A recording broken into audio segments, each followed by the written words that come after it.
संसद में दिए गए भाषण को लेकर बाबा साहब अम्बेडकर के अनुयायियों में रोष है। भारत सरकार के गृह मंत्री अमित शाह के दिए गए बयान को लेकर कई विपक्षी पार्टियां और भीम आर्मी उतरी सड़कों पर, बोला जुबानी हमला।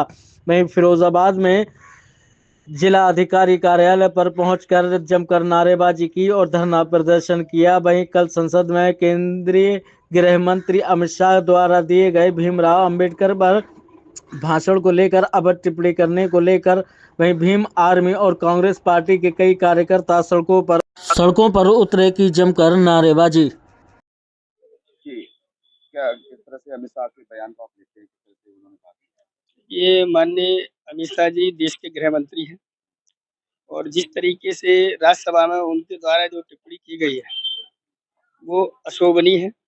इतने ऊंचे ओहदे पर बैठे हुए व्यक्ति इस तरीके से जो टिप्पणी करेगा तो ये अशोभनीय मानी जाएगी। अशोभनीय इसलिए है कि बाबा साहब अम्बेडकर ने जिस समय संविधान बनाया तो आज देश के जो गृह मंत्री हैं वो बाबा साहब अम्बेडकर की बदौलत ही गृह मंत्री हैं। और उनको एक चीज और याद आएगी कि जिस समय न्यायपालिका से उनको तड़ीपार घोषित किया गया था उस समय भी संविधान था और आज संसद में बैठ के आप इस तरीके की बातें कर रहे हैं, ये अशोभनीय है। और जो बाबा साहब अम्बेडकर के अनुयायी हैं उनमें रोष व्याप्त है। बाबा साहब अनुसूचित जाति, अनुसूचित जनजाति, बैकवर्ड क्लास और इस देश में महिलाओं के अधिकारों की पुरोधा है। इस वजह से बाबा साहब भगवान से ऊपर की श्रेणी में है। तो ये जो बाबा साहब के अनुयायी हैं इस कृत्य को बर्दाश्त नहीं करेंगे और किसी भी सीमा तक जाने के लिए तैयार है। जी, जिस तरह से विरोध प्रदर्शन किया जा रहा है कांग्रेस के द्वारा, किस तरह का विरोध प्रदर्शन है और क्यों?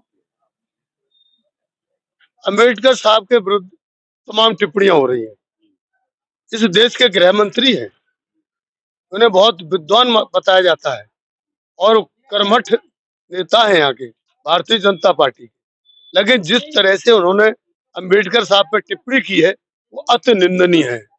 हम कह सकते हैं कि वो दलित विरोधी है, समाज विरोधी है। जो समाज में जो कुरीतियां थी उनको दूर करने के लिए अम्बेडकर साहब ने जो व्यवस्था दी थी वो उनको पच नहीं रही है। वो हमें पहले भी जब बना था संविधान तब भी इन्होंने विरोध किया था। आज कभी विरोध करते हैं, कभी गाली देते हैं, कभी विरोध। ये निंदनीय है। अम्बेडकर साहब का अपमान किया जा रहा है, हम इसकी घोर निंदा करते हैं।